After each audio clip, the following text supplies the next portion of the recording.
kanunay ikaw ang aking Diyos. Kung mo hampak man ang mga balon,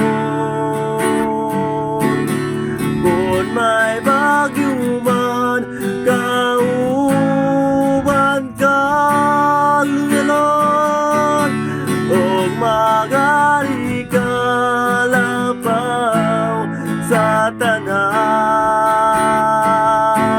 kanunay ikaw ang akong Diyos.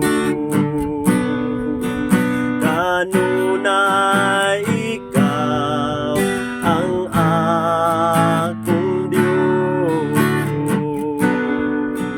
Kanunay ikaw ang akong Diyos.